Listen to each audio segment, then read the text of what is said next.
In this edition of MASSP's ongoing legislative update screencast series, we're going to take a look at the outcomes and implications of the 2018 general election, including reviewing the results of key races, looking at the political makeup of state government for next year, and hitting the highlights of the 3 statewide ballot proposals. My name is Bob Kefchin, and I am MASSP's Director of Government Relations. If you have questions about the topics covered in this presentation or about anything else state politics related, please feel free to contact me. There was a lot of talk going into the November election about a potential blue wave sweeping Republicans from power across the state. And while the narrative, both nationally and at the state level, is that the wave didn't materialize, there are a lot of Republicans with soggy shoes. This image from Lansing political journalist Zach Gorchow illustrates the most dominant trend that I see coming out of this election. That is, college-educated women turned out in droves to vote for other college-educated women. The image on the left is a precinct-by-precinct breakdown of how Oakland County voted in the Snyder-Shower race in 2014. On the right is the same breakdown for the Whitmer-Schuette election this week.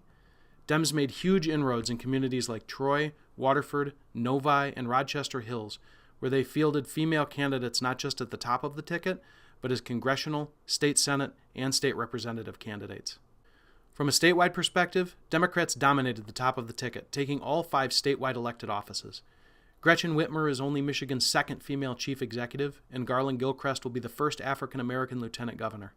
Jocelyn Benson ended a 24-year drought for Democrats by taking the Secretary of State race. Debbie Stabenow handily beat back her challenge by Trumpian Republican John James and will serve a 4th term. And then the most closely contested statewide race, Dana Nessel narrowly defeated Tom Leonard to become the first openly homosexual candidate to win statewide office in Michigan. While they aren't statewide races, Dems also flipped 2 congressional seats, electing Alyssa Slotkin and Haley Stevens to the 8th and 11th congressional districts respectively. The state legislature is another story. Dems won 5 seats in each chamber, bringing the GOP margin to 3 votes in both the House and Senate, but both chambers are still under GOP control. Many are seeing this as proof that the Dem wave didn't materialize. However, if you add up all the votes received by every state House and Senate candidate statewide, over 51% of those votes were cast for Democrats. Looked at from that perspective, the blue wave happened. It just crashed against the gerrymandered district map drawn after the 2010 census. Split control of the lawmaking process and the close partisan margin in both chambers could mean moderate policy coming out of Lansing if lawmakers can find a way to work together. But split government could also lead to stagnation, potentially meaning fewer new laws, but also more contentious budget processes. Stagnation seems less likely on the State Board of Education, where Dems took both open seats from the GOP to claim a 6-2 majority. At least one of the newly elected board members will be familiar to many MASSP members. Dr. Judy Pritchett worked in public education for more than 25 years, all in Macomb County, serving at every level from the classroom to central office to the ISD. This year's state board election was particularly important, since the new state board will hire the next state superintendent and have significant influence over decisions like assessment and certification structure. The sheer volume of turnover this election is overwhelming. 51% of the state-level elected offices are going to have new nameplates on the doors. Granted, many of the new state senators are moving over from the House, but regardless, imagine having 51% of your staff change or move in a year.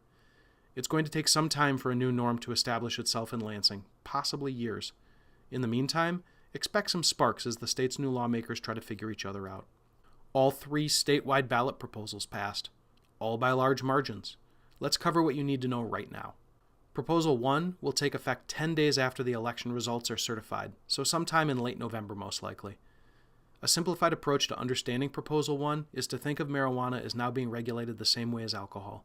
You have to be 21 to possess and consume it, driving under the influence is not allowed, you may not consume it in public places, and employers, including schools, can still impose drug-free workplaces. The state is also going to have to develop an entire regulatory and licensing structure before retail sales, tax collection, and the like can start. That work will take time, probably a long time. So other than decriminalization, the immediate effects of Proposal 1 are limited. Fortunately for MASSP members, Lusk Albertson wrote a great article breaking down the implications of this new law for schools. You can find it by following the link on this slide or visiting MASSP's website. Proposals 2 and 3 make some sweeping changes to election law, but Proposal 2 won't change much for you as a voter until 2022.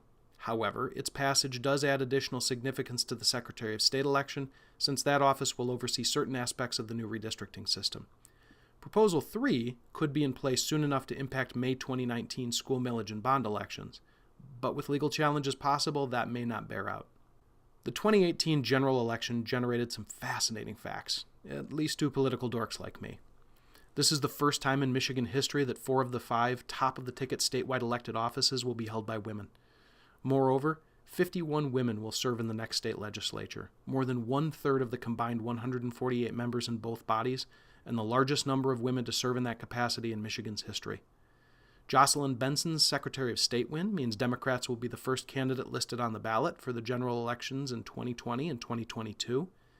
And finally, to end on an education note, 2 of the major upsets in state-level races were brought off by teachers in Wayne County. That's all for this post-election edition of MASSP's Legislative Update Screencast series. Thank you for joining us. Again, my name is Bob Kefchin. If you have questions about any of the topics covered in this presentation, please feel free to contact me.